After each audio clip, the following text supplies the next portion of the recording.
All right, guys, fourth and final strike course test. So some basic footwork, quarter turn. So my front foot's going to take a little 45-degree angle step and turn out. Very good basic footwork pattern. Boxing, we're going to jump back to a real classic Thai evasion to lean back. This could come in for either a hook or an uppercut. So just leaning back out of the way of that strike, leaning back out of the way of that strike. So just basically not keeping our head on that X. From there, we've got some classic boxing defensive movements called the bob weave. So I come in from the hook on the side, slide out, come from the hook on the other side. Again, diving in underneath that. I like this one because of the weight distribution qualities and the counterattack potentials. And then finally, understanding, there's a lot of different angles and mechanics to this, but just the very basic understanding that all of my punches that I can throw to the head, the jab, the cross, the hook, the uppercut, and the uppercut can all be thrown to the body as well. The targeting distance and the positioning of the two bodies do change those strikes a little bit, but again, we'll dive into that a little bit deeper later. Moving into the kick. So defending the kick a couple different ways. The rear body kick, we can't check that, but we can catch it. Go in from there. We would like same side leg checks, but if we need to, because of weight distribution, we can check with our cross body leg. So this is coming cross body check here, potentially cross body check here.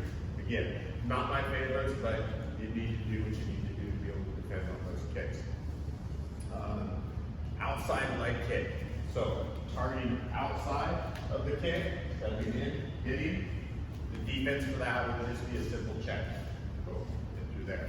We want to make sure we have that. Moving into elbow, we have spin back elbow. So step, turn, spot, elbow, and exit. So a lot of details to break down in that strike course, but make sure you have the mechanics of that, especially the exit. Very important that I'll double check. So, and then we have, again, that lean back defense. Again, elbows are coming in a very similar attack line to hooks and uppercuts, so we can use the same defense for that, which is a little bit shorter. Elbows coming in, elbows coming in. Again, it's a very small X that your head is on. If we move off of that just a little bit, the benefit of the lean back, obviously, is to be able to come back and counterattack right away. The T, catch T. So this is jumping off of the strike three tag back, but now we're adding a little bit of a catch to that. Like come in, he catches.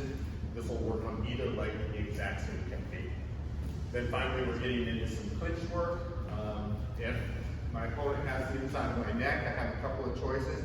I can work a crossface through here to break his posture and open up the potential for repummeling for better position.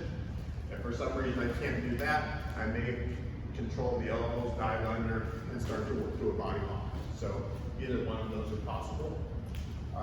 If we're in the clinch and we want to leave the clinch, we want to leave that as safe as possible. So a little bit of footwork, a little step, turn, and exit. It can be a good way to create a little bit of off balancing on the way out. So we make sure that our counterattack potential is limited. And then finally, if we get good connection and control of someone's upper body, as they attack us with curved knees, we can off balance them a little bit, take a little bit of the effectiveness of that knee into there. And this is like the T catch, which can be used on either leg.